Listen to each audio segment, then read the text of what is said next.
ਸਤਿ ਸ਼੍ਰੀ ਅਕਾਲ ਜੀ। ਚੈਨਲ ਪੰਜਾਬੀ ਦੇਖ ਰਹੇ ਸਾਰੇ ਦਰਸ਼ਕਾਂ ਦਾ ਮੈਂ ਸ਼ਰੀ ਸਵਾਗਤ ਕਰਦੀ ਹਾਂ। ਬੁਲੇਟਿਨ ਦਾ ਆਗਾਜ਼ ਕਰ ਲੈਂਦੇ ਹਾਂ ਹੈਡਲਾਈਨਸ ਦੇ ਨਾਲ। ਕੈਨੇਡਾ ਸਰਕਾਰ ਦੇ ਵੱਲੋਂ ਕੌਮਾਂਤਰੀ ਉਡਾਨਾਂ ਤੇ ਲੱਗੀਆਂ ਪਾਬੰਦੀਆਂ ਦੇ ਵਿੱਚ ਛੋਟ ਦੇਣ ਦਾ ਐਲਾਨ। ਕੌਮਾਂਤਰੀ ਯਾਤਰਾ ਸੂਚੀ ਦੇ ਵਿੱਚ 8 ਹੋਰ ਏਅਰਪੋਰਟਾਂ ਨੂੰ ਕੀਤਾ ਗਿਆ ਸ਼ਾਮਿਲ। ਵੈਸਟਜੈਟ ਦੇ 300 ਦੇ ਕਰੀਬ ਕਰਮਚਾਰੀਆਂ ਨੇ ਨਹੀਂ ਲਗਵਾਈ ਵੈਕਸੀਨ। ਟੀਕਾਕਰਨ ਨਾ ਕਰਵਾਉਣ ਵਾਲਿਆਂ ਦੀ ਹੋਵੇਗੀ ਬਰਖਾਸਤੀ ਤੇ ਨਹੀਂ ਮਿਲੇਗੀ EI। ਸਰੀ ਦੇ ਅਧਿਆਪਕਾਂ ਨੂੰ ਵੈਕਸੀਨ ਸ਼ਾਟ ਲੈਣ ਦੀ ਨਹੀਂ ਹੋਵੇਗੀ ਲੋੜ। ਸਰੀ ਬੋਰਡ ਆਫ ਐਜੂਕੇਸ਼ਨ ਨੇ ਲੋਕਾਂ ਦੀ ਸਲਾਹ ਤੋਂ ਬਾਅਦ ਲਿਆ ਫੈਸਲਾ। ਖਬਰਾਂ ਵਿਸਥਾਰ ਦੇ ਨਾਲ। 30 ਨਵੰਬਰ ਤੋਂ ਜਿਹੜੇ ਏਅਰਪੋਰਟਸ ਦੇ ਉੱਤੇ ਯਾਤਰਾ ਪਾਬੰਦੀਆਂ ਦੇ ਵਿੱਚ ਛੋਟ ਮਿਲਣ ਜਾ ਰਹੀ ਹੈ ਉਹਨਾਂ ਦੀ ਗਿਣਤੀ ਵਧਾਈ ਜਾ ਰਹੀ ਹੈ। ਇੱਕ ਚੰਗੀ ਖਬਰ ਮੰਨੀ ਜਾ ਰਹੀ ਹੈ। ਟਰਾਂਸਪੋਰਟ ਮੰਤਰੀ ਨੇ ਇਸ ਦੀ ਜਾਣਕਾਰੀ ਦਿੱਤੀ ਹੈ ਤੇ ਕਿਹਾ ਹੈ ਕਿ 8 ਹੋਰ ਏਅਰਪੋਰਟ ਸ਼ਾਮਿਲ ਕੀਤੇ ਜਾ ਰਹੇ ਨੇ ਜਿੱਥੇ ਕੌਮਾਂਤਰੀ ਫਲਾਈਟਸ ਤੇ ਲੱਗੀਆਂ ਪਾਬੰਦੀਆਂ ਦੇ ਵਿੱਚ ਛੋਟ ਦੇਣ ਦਾ ਐਲਾਨ ਕੀਤਾ ਗਿਆ ਹੈ। ਮੌਜੂਦਾ ਸਮੇਂ ਦੇ ਵਿੱਚ ਇੰਟਰਨੈਸ਼ਨਲ ਉਡਾਨਾਂ ਦੇ ਵਿੱਚ ਲੱਗੀਆਂ ਪਾਬੰਦੀਆਂ ਤੇ ਛੋਟ ਹੋਏਗੀ। ਕੌਮਾਂਤਰੀ ਯਾਤਰੀ 10 ਜਿਹੜੇ ਨੇ ਉਹ ਏਅਰਪੋਰਟਸ ਦੇ ਉੱਤੇ ਆ ਹੀ ਸਕਦੇ ਨੇ। ਇਹ ਨਾ ਸਿਰਫ ਵਪਾਰ ਪੱਖੋਂ ਬਲਕਿ ਉਹ ਲੋਕ ਜੋ ਲੰਬੇ ਸਮੇਂ ਤੋਂ ਇੰਤਜ਼ਾਰ ਕਰ ਰਹੇ ਨੇ ਕਿ ਕਦੋਂ ਉਡਾਨਾਂ ਖੁੱਲ੍ਹਣ ਤੇ ਕਦੋਂ ਉਹ ਆਪਣਿਆਂ ਨੂੰ ਮਿਲ ਸਕਣ, ਉਹਨਾਂ ਲਈ ਵੀ ਚੰਗਾ ਮੰਨਿਆ ਜਾ ਰਿਹਾ ਹੈ। ਟਰਾਂਸਪੋਰਟ ਮੰਤਰੀ ਉਮਰ ਅਲਗਾਬਰਾ ਨੇ ਕਿਹਾ ਹੈ ਕਿ ਨਵੰਬਰ ਦੇ ਅੰਤ ਵਿੱਚ ਕੈਨੇਡਾ ਭਰ ਦੇ ਵਿੱਚ 8 ਹੋਰ ਹਵਾਈ ਅੱਡੇ ਕੌਮਾਂਤਰੀ ਯਾਤਰਾ ਲਈ ਖੋਲ੍ਹ ਦਿੱਤੇ ਜਾਣਗੇ। ਉਹਨਾਂ ਮੰਗਲਵਾਰ ਸਵੇਰੇ ਵਾਟਰਲੂ ਕੌਮਾਂਤਰੀ ਹਵਾਈ ਅੱਡੇ ਤੇ ਐਲਾਨ ਕੀਤਾ ਜੋ 8 ਮਹੀਨਿਆਂ ਤੋਂ ਬੰਦ ਰਹਿਣ ਤੋਂ ਬਾਅਦ 30 ਅਕਤੂਬਰ ਨੂੰ ਕੌਮਾਂਤਰੀ ਉਡਾਨਾਂ ਲਈ ਖੁੱਲ੍ਹੇਗਾ। ਅਲਗਾਬਰਾ ਨੇ ਕਿਹਾ ਹੈ ਕਿ ਕੌਮਾਂਤਰੀ ਯਾਤਰਾ ਦੇ ਲਈ ਇਹਨਾਂ ਹਵਾਈ ਅੱਡਿਆਂ ਨੂੰ ਖੋਲ੍ਹਣਾ ਸਾਡੀ ਯਾਤਰਾ ਪ੍ਰਣਾਲੀ ਨੂੰ ਮੁੜ ਬਣਾਉਣ ਦੇ ਖੋਲ੍ਹਣ ਦੀ ਇੱਕ ਵਧੀਆ ਕਦਮ ਹੈ। ਉਹਨਾਂ ਕਿਹਾ, ਮੈਨੂੰ ਖੁਸ਼ੀ ਹੈ ਕਿ ਟੀਕਾਕਰਨ ਦੇ ਵਧੇ ਹੋਏ ਪੱਧਰ ਨੇ ਸਾਨੂੰ ਕੌਮਾਂਤਰੀ ਯਾਤਰੀ ਉਡਾਨਾਂ ਲਈ ਇਹਨਾਂ ਵਾਧੂ ਕੈਨੇਡੀਅਨ ਹਵਾਈ ਅੱਡਿਆਂ ਨੂੰ ਸੁਰੱਖਿਅਤ ਢੰਗ ਨਾਲ ਦੁਬਾਰਾ ਖੋਲ੍ਹਣ ਦੀ ਇਜਾਜ਼ਤ ਦਿੱਤੀ ਹੈ। ਇਹ ਸੈਕਟਰ ਸਰਕਾਰ ਤੇ ਜ਼ੋਰ ਦੇ ਰਿਹਾ ਸੀ ਕਿ ਹੋਰ ਹਵਾਈ ਅੱਡਿਆਂ ਨੂੰ ਕੌਮਾਂਤਰੀ ਉਡਾਨਾਂ ਨੂੰ ਸਵੀਕਾਰ ਕਰਨ ਦੀ ਇਜਾਜ਼ਤ ਦਿੱਤੀ ਜਾਵੇ। ਸਰਦੀਆਂ ਦੇ ਨੇੜੇ ਆਉਣ ਤੇ ਅਮਰੀਕਾ ਤੇ ਕੈਰੇਬੀਅਨ ਮੰਜ਼ਿਲਾਂ ਤੱਕ ਜਾਣ ਦੇ ਯਤਨਾਂ ਸਦਕਾ ਕੌਮਾਂਤਰੀ ਆਵਾਜਾਈ ਦੇ ਲਈ ਛੇਤੀ ਹੀ ਖੁੱਲ੍ਹਣ ਵਾਲੇ ਹਵਾਈ ਅੱਡਿਆਂ ਦੀ ਸੂਚੀ ਵਿੱਚ Saint John's International, John C Munro Hamilton International, Regina International, Saskatoon, John G Diefenbaker International, Kelowna International, Abbotsford International ਤੇ ਵਿਕਟੋਰੀਆ ਇੰਟਰਨੈਸ਼ਨਲ ਸ਼ਾਮਿਲ ਹੈ। ਟਰਾਂਸਪੋਰਟ ਮੰਤਰੀ ਨੇ ਕਿਹਾ ਹੈ ਕਿ ਇਹ ਕਦਮ ਇਹ ਯਕੀਨੀ ਬਣਾਉਣ ਦੇ ਵਿੱਚ ਮਦਦ ਕਰੇਗਾ ਕਿ ਯਾਤਰੀ ਇਸ ਸਰਦੀਆਂ ਦੇ ਵਿੱਚ ਆਪਣੀ ਕੌਮਾਂਤਰੀ ਯਾਤਰਾਵਾਂ ਦੇ ਲਈ ਵਧੇਰੇ ਖੇਤਰੀ ਹਵਾਈ ਅੱਡਿਆਂ ਤੱਕ ਪਹੁੰਚ ਕਰਨ ਦੇ ਯੋਗ ਨੇ, ਜਦੋਂ ਕਿ ਸਾਡੀਆਂ ਸਰਹੱਦਾਂ ਨੂੰ ਮੁੜ ਖੋਲ੍ਹਣ ਲਈ ਸਾਡੀ ਸਰਕਾਰ ਦੇ ਮਾਪਦੰਡ ਪਹੁੰਚ ਦਾ ਸਮਰਥਨ ਕਰਦੇ ਨੇ।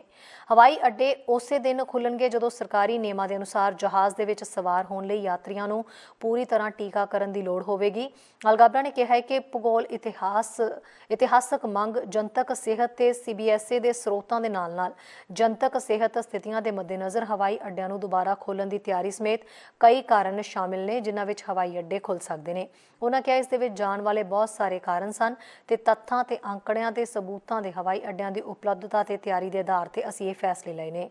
8 ਹਵਾਈ ਅੱਡੇ ਦੇਸ਼ ਦੇ 18 ਹਵਾਈ ਅੱਡਿਆਂ ਵਿੱਚੋਂ ਨੇ ਜਿਨ੍ਹਾਂ ਵਿੱਚ Toronto, Halifax, Quebec city, Montreal, Ottawa, Winnipeg, Edmonton, Calgary ਤੇ ਵੈਨਕੂਵਰ ਦੇ ਹਵਾਈ ਅੱਡਿਆਂ ਸਮੇਤ ਕੌਮਾਂਤਰੀ ਉਡਾਨਾਂ ਪ੍ਰਾਪਤ ਕਰਨ ਦੀ ਇਜਾਜ਼ਤ ਦਿੱਤੀ ਜਾਵੇਗੀ। ਪਰ ਅਲਗਾਬਰਾ ਨੇ ਕਿਹਾ ਕਿ ਲਗਭਗ 1 ਦਰਜਨ ਹੋਰ ਨੇ ਜਿਨ੍ਹਾਂ ਨੇ ਅਜਿਹਾ ਨਹੀਂ ਕੀਤਾ ਹੈ ਤੇ ਕੁਝ ਤਸਵੀਰ ਸਾਫ਼ ਨਹੀਂ ਕੀਤੀ।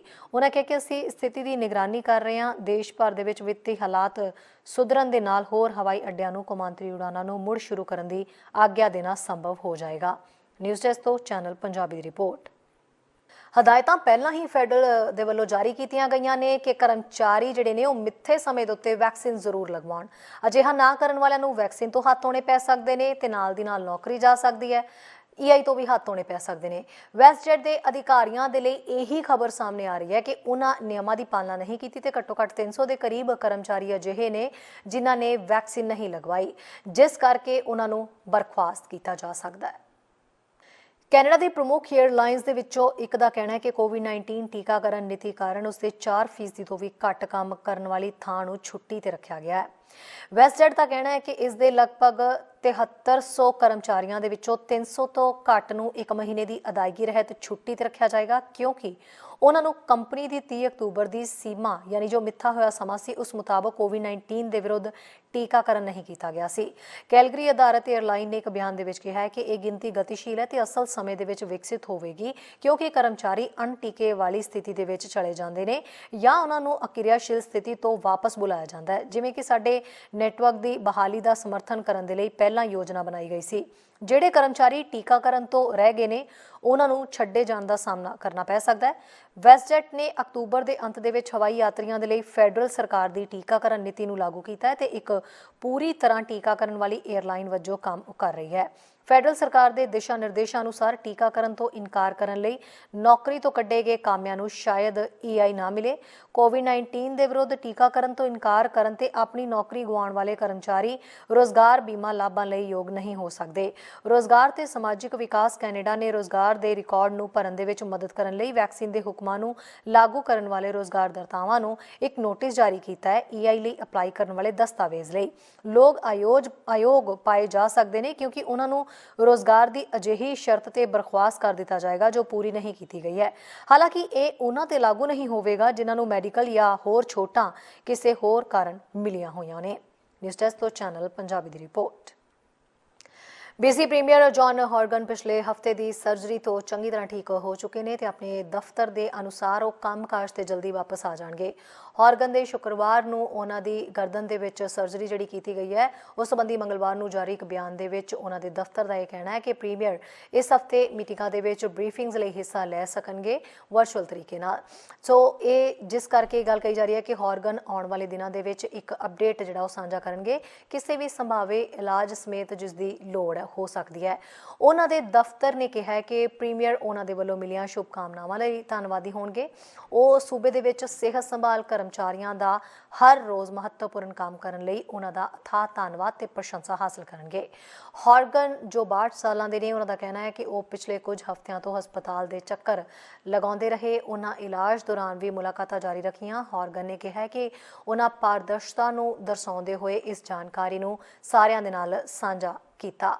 BC ਦੇ ਵਿੱਚ ਕਈ ਹੋਰ ਪਰਿਵਾਰਾਂ ਨੂੰ ਧਿਆਨ ਦੇ ਵਿੱਚ ਰੱਖਦੇ ਹੋਏ ਉਹ ਇੱਦਾਂ ਦੇ ਮੁਸ਼ਕਿਲ ਵੇਲੇ ਕਿਵੇਂ ਦਾ ਮਹਿਸੂਸ ਕਰਦੇ ਹੋਣਗੇ, ਇਸ ਲਈ ਉਹਨਾਂ ਨੇ ਸਾਂਝਾ ਕਰਨਾ ਜ਼ਰੂਰੀ ਸਮਝਿਆ। ਪ੍ਰੀਮੀਅਰ ਨੇ ਕਿਹਾ ਹੈ ਕਿ ਉਹ ਬਤੌਰ ਨੇਤਾ ਵਜੋਂ ਆਪਣੀਆਂ ਜ਼ਿੰਮੇਵਾਰੀਆਂ ਨਿਭਾਉਣ ਦੇ ਲਈ ਦ੍ਰਿੜ ਨੇ। ਹਾਲਾਂਕਿ ਜੇ ਉਹਨਾਂ ਨੂੰ ਮਦਦ ਦੀ ਲੋੜ ਸੀ ਤਾਂ ਪ੍ਰਬੰਧ ਮੁਕੰਮਲ ਕੀਤੇ ਗਏ ਨੇ। ਹੌਰਗਨ ਨੇ ਕਿਹਾ ਹੈ ਕਿ ਮੈਂ ਪ੍ਰੀਮੀਅਰ ਕਾਰਜਕਾਰੀ ਕੌਂਸਲ ਦੇ ਮੁਖੀ ਤੇ ਫੈਡਰੇਸ਼ਨ ਦੇ ਕੌਂਸਲ ਦੇ ਆਗੂ ਵਜੋਂ ਆਪਣੀਆਂ ਭੂਮਿਕਾਵਾਂ ਨਿਭਾਉਂਦਾ ਰਹਾਂਗਾ, ਪਰ ਬਹੁਤ ਜ਼ਿਆਦਾ ਸਾਵਧਾਨੀ ਦੇ ਕਾਰਨ ਮੰਤਰੀ ਮਾਈਕ ਫਾਰਨਵਰਥ ਨੂੰ ਡਿਪਟੀ ਪ੍ਰੀਮੀਅਰ ਦੇ ਵਜੋਂ ਨਿਯੁਕਤ ਕਰਨ ਦੇ ਆਦੇਸ਼ ਤੇ ਦਸਤਖਤ ਕੀਤੇ ਗਏ ਨੇ ਜਦੋਂ ਮੈਨੂੰ ਮੇਰੇ ਫਰਜ਼ਾਂ ਦੇ ਵਿੱਚ ਮੇਰੀ ਸਹਾਇਤਾ ਕਰਨ ਦੇ ਲਈ ਉਹਨਾਂ ਦੀ ਲੋੜ ਹੈ। ਹੌਰਗਨ ਨੇ 2008 ਪਹਿਲਾਂ ਵੀ ਕੈਂਸਰ ਨਾਲ ਕਾਫੀ ਫਾਈਟ ਕੀਤੀ। ਸਫਲਤਾਪੂਰਵਕ ਉਹਨਾਂ ਦੀ ਸਰਜਰੀ ਹੋਈ, ਉਹਨਾਂ ਦਾ ਇਲਾਜ ਹੋ ਚੁੱਕਿਆ ਹੈ। ਸਰੀ ਬੋਰਡ ਆਫ ਐਜੂਕੇਸ਼ਨ ਨੇ ਸਰੀ ਸਟਾਫ ਤੇ ਅਧਿਆਪਕਾਂ ਦੇ ਲਈ ਵੈਕਸੀਨ ਲਾਜ਼ਮੀ ਨਾ ਕਰਨ ਦਾ ਫੈਸਲਾ ਲਿਆ ਹੈ। ਇਹ ਫੈਸਲਾ ਪਬਲਿਕ ਹੈਲਥ ਅਧਿਕਾਰੀਆਂ ਤੇ ਮਿਨਿਸਟਰੀ ਆਫ ਐਜੂਕੇਸ਼ਨ ਤੇ ਦ ਪਬਲਿਕ ਸਕੂਲ ਇੰਪਲੋਇਰਸ ਜਿਹੜੇ ਨੇ ਐਸੋਸੀਏਸ਼ਨ ਦੇ ਨਾਲ ਮਿਲ ਕੇ ਇਹ ਫੈਸਲਾ ਲਿਆ ਹੈ। ਹਾਲਾਂਕਿ ਜਦੋਂ ਤੋਂ ਅਧਿਆਪਕਾਂ ਦੇ ਲਈ ਵੈਕਸੀਨ ਲਾਜ਼ਮੀ ਹੋਣ ਦੀ ਮੰਗ ਕੀਤੀ ਜਾ ਰਹੀ ਸੀ ਤਾਂ ਫੈਸਲਾ ਸਰੀ ਬੋਰਡ ਆਫ ਐਜੂਕੇਸ਼ਨ ਦੇ ਹੱਥ ਸੌਂਪਿਆ ਗਿਆ ਸੀ, ਜਿਸ ਦੇ ਉੱਤੇ ਹੁਣ ਉਹਨਾਂ ਨੇ ਆਪਣਾ ਫੈਸਲਾ ਸੁਣਾ ਦਿੱਤਾ ਹੈ। ਸਰੀ ਦੇ ਸਿੱਖਿਆ ਤੇ ਬੋਰਡ ਦਾ ਕਹਿਣਾ ਹੈ ਕਿ ਉਹ ਜਨਤਕ ਸਿਹਤ ਅਧਿਕਾਰੀਆਂ, ਸਿੱਖਿਆ ਮੰਤਰਾਲੇ ਤੇ ਪਬਲਿਕ ਸਕੂਲ ਇੰਪਲੋਈਜ਼ ਐਸੋਸੀਏਸ਼ਨ ਦੇ ਨਾਲ ਸਲਾਹ ਮਸ਼ਵਰੇ ਤੋਂ ਬਾਅਦ ਸਟਾਫ ਜਾਂ ਅਧਿਆਪਕਾਂ ਦੇ ਲਈ ਕੋਵਿਡ-19 ਟੀਕੇ ਲਾਜ਼ਮੀ ਨਹੀਂ ਕਰੇਗਾ। ਸਕੂਲ ਡਿਸਟ੍ਰਿਕਟ ਦਾ ਕਹਿਣਾ ਹੈ ਕਿ ਉਹ ਟੀਕਿਆਂ ਦੀ ਮਹੱਤਤਾ ਨੂੰ ਪਛਾਣਦੇ ਨੇ ਤੇ ਕਿਸੇ ਵੀ ਵਿਅਕਤੀ ਨੂੰ ਉਤਸ਼ਾਹਿਤ ਕਰਨਾ ਜਾਰੀ ਰੱਖਦਾ ਹੈ ਜੋ ਸ਼ਾਟ ਲੈਣ ਦੇ ਯੋਗ ਨੇ। ਹਾਲਾਂਕਿ ਉਹਨਾਂ ਦਾ ਕਹਿਣਾ ਹੈ ਕਿ ਉਹਨਾਂ ਨੇ ਚੰਗੇ ਤੇ ਮਾੜੇ ਪ੍ਰਭਾਵਾਂ ਦਾ ਨਾਪਤੋਲ ਕੀਤਾ ਹੈ ਤੇ ਜਨਤਕ ਸਿਹਤ ਤੋਂ ਸੇਧ ਤੇ ਵਿਸ਼ੇਸ਼ ਧਿਆਨ ਦਿੱਤਾ ਹੈ, ਜਿਸ ਨੇ ਇਸ ਸਮੇਂ ਕਿਸੇ ਆਦੇਸ਼ ਦੀ ਸਿਫਾਰਿਸ਼ ਨਹੀਂ ਕੀਤੀ ਹੈ। ਬੋਰਡ ਨੇ ਕਿਹਾ ਹੈ ਕਿ ਸਿਹਤ ਅਧਿਕਾਰੀਆਂ ਮੁਤਾਬਕ ਇਹ ਹੁਕਮ ਅਸਮਾਨਤਾਵਾਂ ਨੂੰ ਵਧਾ ਸਕਦਾ ਹੈ। ਘੱਟ ਆਮਦਨ ਵਾਲੇ ਨਸਲੀ ਘੱਟ ਗਿਣਤੀਆਂ ਦੇ ਵਿੱਚ ਟੀਕਾਕਰਨ ਦੀ ਘੱਟ ਦਰ ਨੂੰ ਅੱਗੇ ਵਧਾ ਸਕਦਾ ਹੈ ਜੋ ਟੀਕੇ ਲਗਾਉਣ ਦਾ ਵਿਰੋਧ ਕਰਦੇ ਨੇ। ਸਾਡੀ ਕਮਿਊਨਿਟੀ ਲਈ ਇਹ ਫਰਜ਼ ਹੈ ਕਿ ਅਸੀਂ ਆਪਣੇ ਸਕੂਲਾਂ ਨੂੰ ਖੁੱਲ੍ਹਾ ਰੱਖਣਾ ਤੇ ਆਪਣੇ ਵਿਦਿਆਰਥੀਆਂ ਦੇ ਲਈ ਸੁਰੱਖਿਅਤ ਸਿਖਲਾਈ ਦਾ ਮਾਹੌਲ ਪ੍ਰਦਾਨ ਕਰਨਾ ਜਾਰੀ ਰੱਖੀਏ। ਸਕੂਲ ਪ੍ਰਸਾਰਣ ਲਈ ਇੱਕ ਘੱਟ ਜੋਖਮ ਵਾਲੀਆਂ ਸੈਟਿੰਗਾਂ ਨੇ ਤੇ ਜਨਤਕ ਸਿਹਤ ਮਾਹਰਾਂ ਨੇ ਸਾਨੂੰ ਭਰੋਸਾ ਦਿਵਾਇਆ ਹੈ ਕਿ ਸਾਡੇ ਸਕੂਲ ਸੁਰੱਖਿਅਤ ਨੇ ਤੇ ਸਾਨੂੰ ਸੁਰੱਖਿਅਤ ਸੰਚਾਲਨ ਲਈ 100% ਟੀਕਾਕਰਨ ਦਰਾਂ ਦੀ ਲੋੜ ਨਹੀਂ ਹੈ। ਸਰੀ ਸਕੂਲ ਬੋਰਡ ਵੀ ਸਟਾਫ ਤੋਂ ਵੈਕਸੀਨ ਦੀ ਸਥਿਤੀ ਬਾਰੇ ਆਪਣੀ ਇੱਛਾ ਦਾ ਖੁਲਾਸਾ ਨਹੀਂ ਕਰੇਗਾ, ਪਰ ਜਨਤਕ ਸਿਹਤ ਦੁਆਰਾ ਪਹਿਲਾਂ ਹੀ ਪ੍ਰਦਾਨ ਕੀਤੀ ਗਈ ਵੈਕਸੀਨ ਸਥਿਤੀ ਬਾਰੇ ਜਾਣਕਾਰੀ ਇਕੱਠੀ ਕੀਤੀ ਜਾਏਗੀ। ਨਿਊ ਵੈਸਟਮਿੰਸਟਰ ਸਕੂਲ ਬੋਰਡ ਨੇ ਸਭ ਤੋਂ ਪਹਿਲਾਂ ਐਲਾਨ ਕੀਤਾ ਸੀ ਕਿ ਉਸ ਨੂੰ ਸਟਾਫ ਨੂੰ ਟੀਕਾਕਰਨ ਦੀ ਲੋੜ ਨਹੀਂ ਹੋਵੇਗੀ। ਹੋਰ ਸਕੂਲੀ ਜ਼ਿਲ੍ਹਿਆਂ ਨੇ ਅਜੇ ਵੇਰਵੇ ਨਹੀਂ ਦਿੱਤੇ ਕਿ ਉਹ ਕਾਰਵਾਈ ਕਰਨਗੇ। ਨਿਊਜ਼ ਡੈਸਕ ਤੋਂ ਚੈਨਲ ਪੰਜਾਬੀ ਦੀ ਰਿਪੋर्ट। ओंटारियो सरकार ने अपने स्थानक वासियों को दिवाली का तोहफा दिता है मिनीमम वेज के रूप दे। जी हाँ, मिनीमम वेज के लिए जे ये बिल पास हो जाता है तो लिकर सर्व करने वालों तो 12.55 की थां दे उत्ते $15 प्रति घंटा मिलणगे, क्योंकि पहला उन्होंने मिनीमम वेज घटा के दी जा रही थी, जिसका कारण है कि कस्टमर्स के वलों दिते टिप के नाल उन्हां दा घाटा पूरा होने की गल कही जाती सी, जिस करके मिनीमम वेज नहीं दी जा रही सी। सो ये उत्ते गौर करने के लिए बार बार कहा जा रहा सी। इन्ना ही नहीं, ये फैसला जे हो जाता है तो कईयां लई सोने ते सुहागा होएगा। प्रीमियर डग फोर्ड ने नवे साल तक मिनीमम वेज $15 होने का ऐलान किया। फोर्ड ने कहा है कि एक फुल टाइम मिनीमम वेज वाले कर्मचारी नूं $1350 का वाधा होगा तो 7,60,000 तो वध ओंटारियो वासी इस नाल प्रभावित होंगे। ओंटारियो सरकार का कहना है कि 1 जनवरी 2022 तो मिनीमम वेज यानी सबसिडी जी है वो $14.35 तो $15 प्रति घंटा हो जाएगी। जी मिनीमम वेज है उस वाधे लई जे बिल पास हो जाता है तो लीकर सर्व करने वालों भी $12.55 की थां उत्ते $15 प्रति घंटा मिलणगे। लीकर सर्व करने वालों पहलां भी मिनीमम वेज जी है वो उस घट ही मिलती सी, यानी आम नालों घट मिलती सी, क्योंकि ये धारणा है कि कस्टमर्स के वलों दी जाने वाली टिप के नाल उन्हां दा घाटा तां पूरा हो जाता है।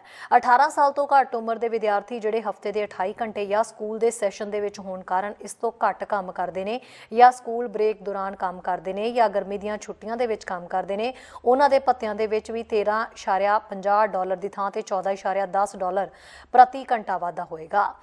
होम वर्करस जिहड़े इंपलॉयज़ लई अपने घरां तो बाहर आके पेड वर्क करते हैं दे भत्ते $15.80 तो $16.50 प्रति घंटा हो जाएंगे।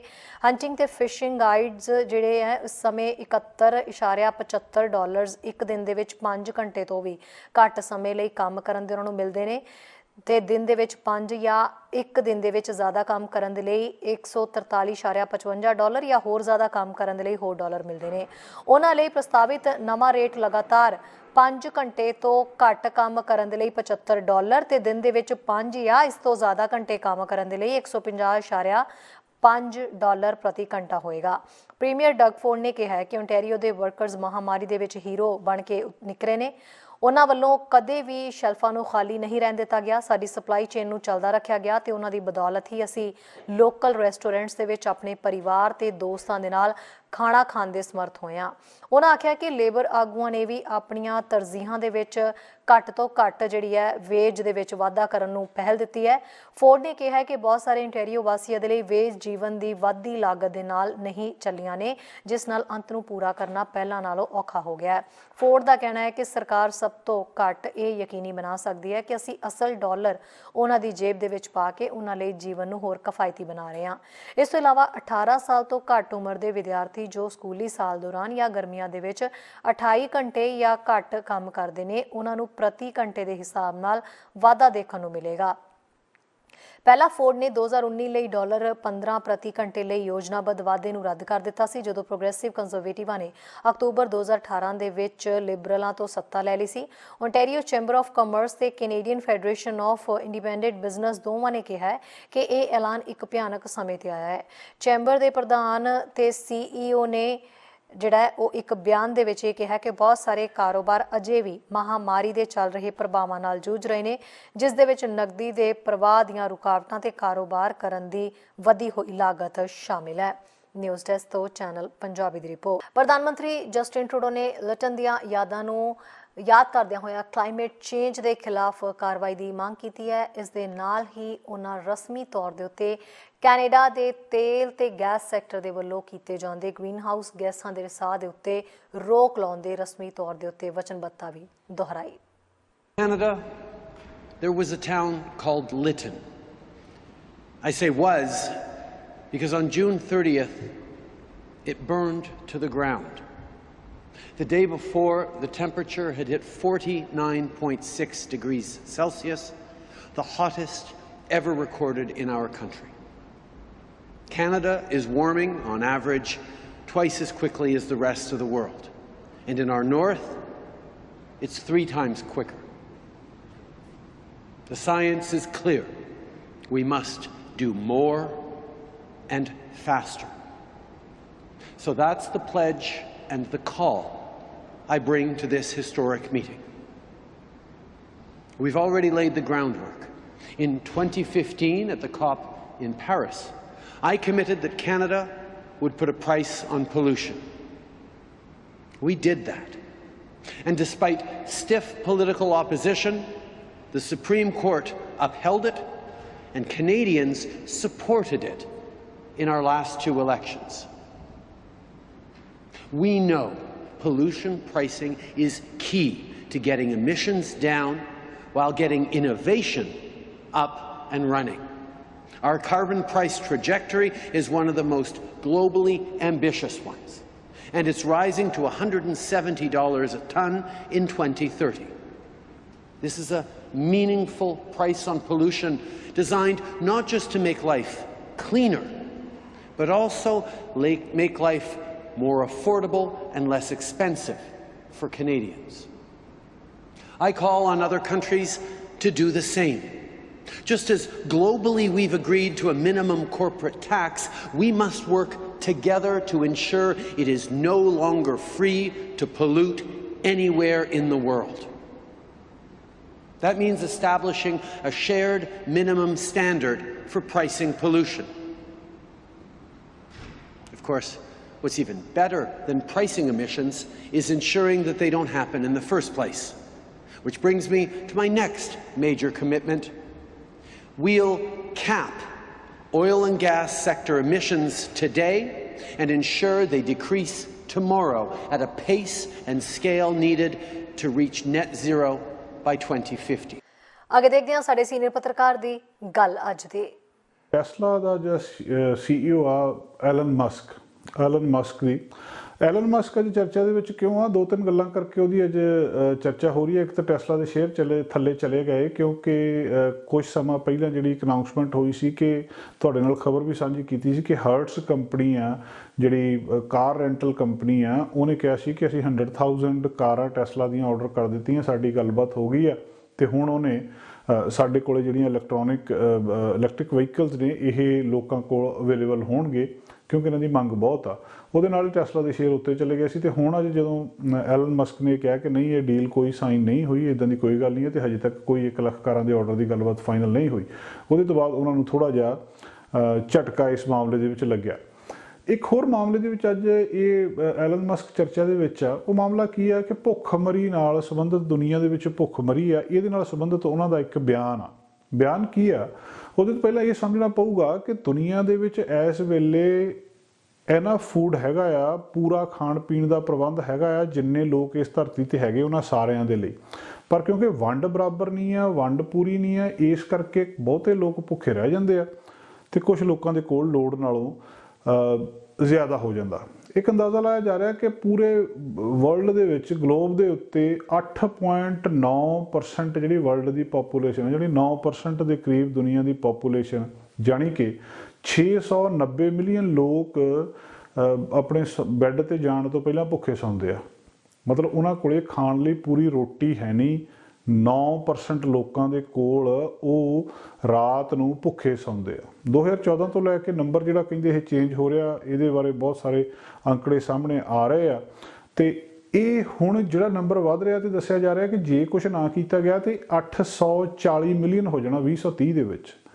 ਦੁਨੀਆ ਦੇ ਵਿੱਚ ਭੁੱਖੇ ਲੋਕਾਂ ਦੀ ਗਿਣਤੀ ਜਿਨ੍ਹਾਂ ਨੂੰ ਰੱਜਵੀਂ ਰੋਟੀ ਨਹੀਂ ਮਿਲ ਰਹੀ, ਜਿਹੜੇ ਛੋਟੇ ਫਾਰਮਰ ਨੇ, ਜਿਹੜੇ ਮੱਛੀਆਂ ਫੜਨ ਵਾਲੇ ਨੇ, ਇਹ 70% ਦੇ ਕਰੀਬ ਜਿਹੜਾ ਪੂਰੇ ਗਲੋਬਲ ਫੂਡ ਸਪਲਾਈ ਦਾ ਇਹ ਪ੍ਰੋਡਿਊਸ ਕਰਦੇ। ਇਹਨਾਂ ਕੋਲ ਬਹੁਤੇ ਲੋਕ ਇਹੀ ਚੀਜ਼ਾਂ ਖਾਂਦੇ ਆ, ਪਰ ਜਿਹੜੀ ਰੂਰਲ ਪਾਪੂਲੇਸ਼ਨ ਆ ਉਹਦੇ ਵਿੱਚ ਹੀ ਸਭ ਤੋਂ ਜ਼ਿਆਦਾ ਭੁੱਖਮਰੀ ਹੈ।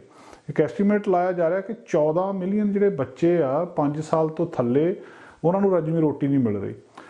ਇਹ ਸਾਰੇ ਅੰਕੜੇ ਜਦੋਂ ਡਿਸਕਸ ਕੀਤੇ ਜਾ ਰਹੇ ਸੀ ਤਾਂ ਉਸ ਵੇਲੇ ਜਿਹੜਾ ਬੀਸਲੇ ਆ ਇੱਕ ਯੂਨਾਈਟਿਡ ਨੇਸ਼ਨ ਦਾ ਡੇਵਿਡ ਬੀਸਲੇ, ਉਹਨੇ United Nation World Food Programme ਦਾ ਐਗਜ਼ੀਕਿਊਟਿਵ ਡਾਇਰੈਕਟਰ ਆ ਡੇਵਿਡ ਬੀਸਲੇ, ਉਹਨੇ ਇਹ ਕਿਹਾ ਕਿ ਜੇ ਦੁਨੀਆ ਦੇ ਸਭ ਤੋਂ ਅਮੀਰ ਬੰਦੇ ਆਪਣਾ ਥੋੜ੍ਹਾ ਥੋੜ੍ਹਾ ਪੈਸਾ ਦੇ ਦੇਣ ਤਾਂ ਇਹ ਭੁੱਖਮਰੀ ਦੂਰ ਹੋ ਸਕਦੀ ਹੈ।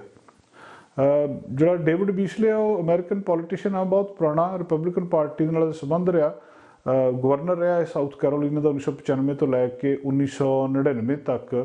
ਤੇ ਉਹ CNN ਦੇ ਨਾਲ ਇੰਟਰਵਿਊ ਦੇ ਰਿਹਾ ਸੀ, ਜਿਹੜਾ ਕਿ ਇਸ ਵੇਲੇ ਐਗਜ਼ੀਕਿਊਟਿਵ ਡਾਇਰੈਕਟਰ ਹੈ United Nation World Food Programme ਦਾ। ਉਹਨੇ CNN ਦੇ ਨਾਲ ਇੰਟਰਵਿਊ ਦੇ ਵਿੱਚ ਇਹ ਗੱਲ ਕਹਿ ਦਿੱਤੀ ਕਿ ਜਿਹੜੇ ਅਮੀਰ ਲੋਕ ਆ ਜੇ ਆਪਣਾ ਥੋੜ੍ਹਾ ਬਹੁਤਾ ਇਹ ਪੈਸਾ ਦਾਨ ਕਰਦੇ ਨੇ ਤਾਂ ਇਹਦੇ ਨਾਲ ਜਿੰਨੇ ਲੋਕ ਭੁੱਖੇ ਰਹਿੰਦੇ ਆ ਉਹਨਾਂ ਸਾਰਿਆਂ ਦੀ ਜਿਹੜੀ ਭੁੱਖ ਦੀ ਸਮੱਸਿਆ ਆ ਉਹ ਹੱਲ ਹੋ ਸਕਦੀ ਹੈ। ਹੁਣ ਇਸੇ ਗੱਲ ਦੇ ਨਾਲ ਜਿਹੜਾ ਆ ਉਹ ਸਾਰਾ ਰੌਲਾ ਗੋਲਾ ਪੈ ਗਿਆ। ਉਹਨੇ ਖਾਸ ਤੌਰ ਦੇ ਉੱਤੇ ਜਿਹੜੀ ਯੂਨਾਈਟਿਡ ਨੇਸ਼ਨ ਦੀ ਇਹ ਫੂਡ ਏਜੰਸੀ ਆ, ਉਹਨੇ ਖਾਸ ਤੌਰ ਦੇ ਉੱਤੇ ਇਸ ਗੱਲ ਦਾ ਜ਼ਿਕਰ ਕੀਤਾ ਕਿ ਵਰਲਡ ਫੂਡ ਪ੍ਰੋਗਰਾਮ ਦੇ ਵਿੱਚ ਜਿਹੜਾ ਉਹਨੇ ਸਿੱਧਾ ਚੈਲੰਜ ਕੀਤਾ ਐਲਨ ਮਸਕ ਨੂੰ ਜਾਂ ਐਮਾਜ਼ਨ ਦੇ ਫਾਊਂਡਰ ਜਿਹੜਾ ਜੈਫ ਬੇਜ਼ੋਸ ਆ ਜਾਂ ਦੂਜੇ ਜਿਹੜੇ ਬਿਲੀਅਨਰ ਆ, ਉਹਨਾਂ ਬਹੁਤ ਅਮੀਰ ਲੋਕਾਂ ਨੂੰ CNN ਦੀ ਇੱਕ ਇੰਟਰਵਿਊ ਦੇ ਵਿੱਚ ਪਿਛਲੇ ਹਫ਼ਤੇ ਇੰਟਰਵਿਊ ਹੋਈ ਸੀ, ਉਹਦੇ ਵਿੱਚ ਸਿੱਧਾ ਚੈਲੰਜ ਕਰ ਦਿੱਤਾ ਕਿ ਤੁਸੀਂ ਵਨ ਟਾਈਮ ਬੇਸਿਸ ਦੇ ਉੱਤੇ ਹੈਲਪ ਕਰਦੇ ਹੋ ਲੋਕਾਂ ਦੀ, ਕਿ ਤੁਹਾਡੇ ਲਈ ਤੇ ਹੈ ਹੀ ਬਹੁਤ ਥੋੜ੍ਹਾ। ਉਹ ਕਹਿੰਦੇ ਜੇ ਇਹ ਸਾਰੇ ਰਲ ਬੜਾ ਕੇ $6 ਬਿਲੀਅਨ ਦੇ ਦੇਣ ਤਾਂ ਜਿਹੜੇ ਮਤਲਬ 42 ਮਿਲੀਅਨ ਲੋਕ ਤਾਂ ਸਿੱਧੇ ਮਰਨ ਕਿਨਾਰੇ ਪਏ ਆ ਨਾ ਭੁੱਖ ਦੇ ਨਾਲ ਇਸ ਪੈਂਡੈਮਿਕ ਦੇ ਵਿੱਚ, ਕਿ ਉਹ ਸਿੱਧੇ ਬਚ ਸਕਦੇ ਆ। ਕਿ ਐਲਨ ਮਸਕ, ਜੈਫ ਬੇਜ਼ੋਸ, ਐਮਾਜ਼ਨ ਦਾ, ਟੈਸਲਾ ਦਾ, ਇਹ ਸਾਰੇ ਬਿਲੀਅਨਰ ਰਲ ਕੇ ਵੀ $6 ਬਿਲੀਅਨ ਇਹਨਾਂ ਦੇ ਲਈ ਕੁਛ ਵੀ ਨਹੀਂ ਹੈ। ਜੇ ਦੇ ਦੇਣ ਤਾਂ ਅਸੀਂ ਸਮੱਸਿਆ ਹੱਲ ਹੋ ਸਕਦੀ ਹੈ। ਤੇ ਉਹ ਕਹਿੰਦੇ ਵੀ ਇਹ ਕੰਮ ਔਖਾ ਵੀ ਨਹੀਂ ਹੈ, ਤੇ ਹੈ ਵੀ ਜੇਕਰ ਇਕੱਲੇ ਐਲਨ ਮਸਕ ਤੇ ਦੇਖਿਆ ਜਾਵੇ ਤਾਂ 2% ਆ ਇਹ ਉਹਦੇ ਕੋਲ 300 ਬਿਲੀਅਨ ਦੇ ਕਰੀਬ ਕਹਿੰਦੇ ਉਹਦੀ ਇਸ ਵੇਲੇ ਵਰਥ ਹੈਗੀ ਹੈ, ਉਹਦੇ ਕੋਲ ਪ੍ਰੋਪਰਟੀ ਹੈਗੀ ਹੈ, ਵੈਲਥ ਉਹਦੀ ਹੈਗੀ ਹੈ। ਤੇ ਜਿੰਨੇ ਮਤਲਬ ਮਲਟੀ ਬਿਲੀਅਨਰ ਲੋਕ ਹੈਗੇ ਆ ਉਹਨਾਂ ਦੇ ਹਿਸਾਬ ਦੇ ਨਾਲ ਇਹ ਜਿੰਨੀ ਵਧੀ ਹੈ। ਹੁਣ ਉਹਦੇ ਤੋਂ ਬਾਅਦ ਐਲਨ ਮਸਕ ਦਾ ਬਿਆਨ ਆਇਆ ਜਿਹਨੇ ਖਬਰ ਨੂੰ ਹੋਰ ਦਿਲਚਸਪ ਬਣਾ ਦਿੱਤਾ। ਉਹ ਕਹਿੰਦਾ ਵੀ ਮੈਂ $6 ਬਿਲੀਅਨ ਦੇਣ ਨੂੰ ਤਿਆਰ ਹਾਂ, ਕਿ ਮੈਂ ਆਪਣੇ ਟੈਸਲਾ ਦੇ ਸਟਾਕ ਵੇਚ ਦੂੰਗਾ। $6 ਬਿਲੀਅਨ ਦੇ ਟੈਸਲਾ ਦੇ ਸਟਾਕ ਰਾਈਟ ਨਾਓ ਉਹ ਕਹਿੰਦਾ ਮੈਂ ਵੇਚਣ ਨੂੰ ਤਿਆਰ ਹਾਂ। ਮੈਨੂੰ ਇਹ ਦੱਸੋ ਵੀ $6 ਬਿਲੀਅਨ ਦੇ ਨਾਲ ਕੀ ਭੁੱਖਮਰੀ ਦੂਰ ਹੋ ਜੂਗੀ? ਕੀ ਜਿਹੜੀ ਭੁੱਖ ਆ, ਜਿਹੜੇ ਲੋਕ ਭੁੱਖੇ ਸੌਂਦੇ ਆ, ਉਹਨਾਂ ਦਾ ਕੋਈ ਹੱਲ ਹੋ ਜੂਗਾ? ਤੁਹਾਡੇ ਕੋਲੇ ਪਲਾਨ ਕਿਹੜਾ ਆ? ਮੈਨੂੰ ਪਲਾਨ ਦੱਸੋ। ਮੈਂ ਅੱਜ ਹੀ ਉਹ ਕਹਿੰਦਾ ਇਕੱਲਾ ਹੀ $6 ਬਿਲੀਅਨ ਆਪਣਾ ਉਹਦੇ ਸਟਾਕ ਵੇਚ ਕੇ ਤੁਹਾਨੂੰ ਦੇਣ ਦੇ ਲਈ ਤਿਆਰ ਹਾਂ। ਤੇ ਇਸ ਗੱਲਬਾਤ ਨੇ ਇਸ ਵੇਲੇ ਦੋਸਤੋ ਪੂਰੀ ਚਰਚਾ ਛੇੜੀ ਆ ਕਿ ਜਿਹੜੀ ਇਹ ਫੂਡ ਏਜੰਸੀ ਹੈ, ਜਿਹੜੀ ਇਹ UN ਫੂਡ ਪ੍ਰੋਗਰਾਮ, ਇਹ ਕਹਿ ਰਹੇ ਆ ਕਿ ਸਾਨੂੰ $6 ਬਿਲੀਅਨ ਦੇ ਦਿਓ। 2020 ਦੇ ਵਿੱਚ ਇਹਨਾਂ ਨੂੰ $8.4 ਬਿਲੀਅਨ ਦਾ ਡੋਨੇਸ਼ਨ ਪਹਿਲਾਂ ਹੀ ਮਿਲੀ ਆ। ਉਹ ਅਮਰੀਕਾ ਨੇ ਦਿੱਤੀ ਹੈ, ਕੋਈ UK ਨੇ ਦਿੱਤੀ ਹੈ, ਜਾਂ ਦੂਜੇ ਦੇਸ਼ਾਂ ਨੇ ਦਿੱਤੀ ਹੈ, ਜਰਮਨੀ ਨੇ ਦਿੱਤੀ ਹੈ। ਤਿੰਨਾਂ ਦੇਸ਼ਾਂ ਨੇ ਮੈਜੋਰਿਟੀ ਦੇ ਵਿੱਚ ਡੋਨੇਸ਼ਨ ਦਿੱਤੀ ਹੈ। ਤੇ ਇਹ ਫੂਡ ਏਜੰਸੀ ਕਹਿ ਰਹੀ ਸੀ ਕਿ $5.3 ਬਿਲੀਅਨ ਸਾਡੇ ਕੋਲ ਹਜੇ ਵੀ ਘੱਟ ਆ। ਸੋ ਇੱਕ ਸਿੱਧਾ ਚੈਲੰਜ ਦੁਨੀਆ ਦੇ ਸਭ ਤੋਂ ਅਮੀਰ ਬੰਦੇ ਨੂੰ, ਜਿਹਦਾ 300 ਬਿਲੀਅਨ ਦਾ ਮਾਲਕ ਆ, ਤੇ ਉਹਦੇ ਤੋਂ ਕਿ ਤੂੰ $6 ਬਿਲੀਅਨ ਜੇ ਦੇ ਦੇਵੇ ਤਾਂ ਸਮੱਸਿਆ ਹੱਲ ਹੋ ਸਕਦੀ ਹੈ। ਤੇ ਦੂਜੇ ਪਾਸੇ ਐਲਨ ਮਸਕ ਦਾ ਬਿਆਨ ਕਿ ਮੈਂ $6 ਬਿਲੀਅਨ ਦੇਣ ਨੂੰ ਤਿਆਰ ਹਾਂ। ਤੁਸੀਂ ਇਹ ਦੱਸੋ ਕਿ ਭੁੱਖ ਦੀ ਸਮੱਸਿਆ ਨੂੰ ਹੱਲ ਕਰਨ ਲਈ ਤੁਹਾਡੇ ਕੋਲੇ ਪਲਾਨ ਕੀ ਹੈ? ਤੁਸੀਂ ਇਹਨੂੰ ਹੱਲ ਕਿੱਦਾਂ ਕਰੋਗੇ? ਤੇ ਇਹਦੇ ਤੋਂ ਬਾਅਦ ਫਿਰ ਬੀਸਲੇ ਦਾ ਜਿਹੜਾ ਬਿਆਨ ਆਇਆ, ਉਹਨਾਂ ਨੇ ਕਿਹਾ ਕਿ ਇਹਦੇ ਨਾਲ ਇਹ ਜਿਹੜੀ ਹੈਗੀ ਆ ਭੁੱਖਮਰੀ ਖਤਮ ਨਹੀਂ ਹੋਣੀ। ਉਹ ਕਹਿੰਦੇ $6 ਬਿਲੀਅਨ ਦੇ ਨਾਲ ਦੁਨੀਆ ਦੀ ਭੁੱਖ ਦੀ ਸਮੱਸਿਆ ਹੱਲ ਨਹੀਂ ਹੋਣੀ, ਪਰ ਇਹਦੇ ਨਾਲ ਜਿਹੜੀ ਜੀਓਪੋਲੀਟੀਕਲ ਇੰਸਟੇਬਿਲਿਟੀ ਆ, ਜਿਹੜੀ ਮਾਸ ਮਾਈਗ੍ਰੇਸ਼ਨ ਆ, ਔਰ ਜਿਹੜਾ 42 ਮਿਲੀਅਨ ਲੋਕ ਸਿੱਧੇ ਇਸ ਵੇਲੇ ਮਰ ਜਾਣੇ ਆ ਜੇ ਤੁਸੀਂ ਉਹਨਾਂ ਤੱਕ ਨਾ ਪਹੁੰਚੇ, ਉਹ ਬਚ ਜਾਣਗੇ। ਜਿਹੜੀ ਪੋਲੀਟੀਕਲ ਸਟੇਬਿਲਿਟੀ ਹੋ ਜੂਗੀ, ਮਾਈਗ੍ਰੇਸ਼ਨ ਜਿਹੜੀ ਆ ਉਹ ਘਟ ਜਾਊਗੀ। ਵੀ ਖਾਸ ਤੌਰ ਤੇ ਜਿਹੜਾ ਕੋਵਿਡ ਦੇ ਨਾਲ ਜੋ ਕੁਝ ਪੈਦਾ ਹੋਇਆ, ਜਿਹੜੇ ਸੰਕਟ ਇਹਨਾਂ ਲੋਕਾਂ ਨੂੰ ਪੈਦਾ ਹੋਏ ਆ, ਉਹਦੇ ਵਿੱਚੋਂ ਬਚਾਅ ਹੋ ਜਾਊਗਾ। ਪਰ $6 ਬਿਲੀਅਨ ਦੇਣ ਦੇ ਨਾਲ ਇਹ ਨਹੀਂ ਕਿ ਇਹ ਸਮੱਸਿਆ ਪੱਕੇ ਤੌਰ ਦੇ ਉੱਤੇ ਹੱਲ ਹੋ ਜਾਏਗੀ। ਇਸ ਗੱਲਬਾਤ ਨੇ ਅੱਜ ਪੂਰੀ ਦੁਨੀਆ ਦੇ ਵਿੱਚ ਕਾਫੀ ਚਰਚਾ ਛੇੜੀ ਹੈ ਕਿ ਐਲਨ ਮਸਕ ਆਪਣੇ ਪੈਸੇ ਦੇ ਵਿੱਚੋਂ $6 ਬਿਲੀਅਨ ਦੇਣ ਨੂੰ ਤਿਆਰ ਆ, ਪਰ ਨਾਲ ਹੀ ਪੁੱਛ ਰਿਹਾ ਕਿ ਇਸ ਪੈਸੇ ਨਾਲ ਇਹਨਾਂ ਭੁੱਖੇ ਲੋਕਾਂ ਦੀ ਕਿਸ ਤਰੀਕੇ ਨਾਲ ਮਦਦ ਹੋਊਗੀ? ਤੁਹਾਡੇ ਕੋਲੇ ਪਲਾਨ ਕੀ ਆ? ਮੈਨੂੰ ਦੱਸੋ। ਤੇ $6 ਬਿਲੀਅਨ ਖਬਰਾਂ ਤੇ ਜਾਣਕਾਰੀਆਂ ਦਾ ਸਿਲਸਿਲਾ ਫਿਲਹਾਲ ਇੱਥੇ ਮੁੱਕਦਾ ਹੈ। ਨਵੀਆਂ ਤੇ ਤਾਜ਼ਾ ਖਬਰਾਂ ਲੈ ਕੇ ਫਿਰ ਤੋਂ ਹਾਜ਼ਰ ਹੋਵਾਂਗੇ। ਇਜਾਜ਼ਤ ਚਾਹੁੰਦੇ ਹਾਂ। ਧੰਨਵਾਦ। ਸਾਡਾ ਹਰ ਇੱਕ ਪ੍ਰੋਗਰਾਮ ਦੇਖਣ ਤੇ ਸਾਡੇ ਨਾਲ ਜੁੜਨ ਲਈ ਸਬਸਕ੍ਰਾਈਬ ਕਰੋ ਚੈਨਲ ਪੰਜਾਬੀ ਤੇ ਨੋਟੀਫਿਕੇਸ਼ਨ ਲਈ ਬੈਲ ਆਈਕਨ ਵਾਲੇ ਬਟਨ ਤੇ ਕਲਿੱਕ ਕਰੋ।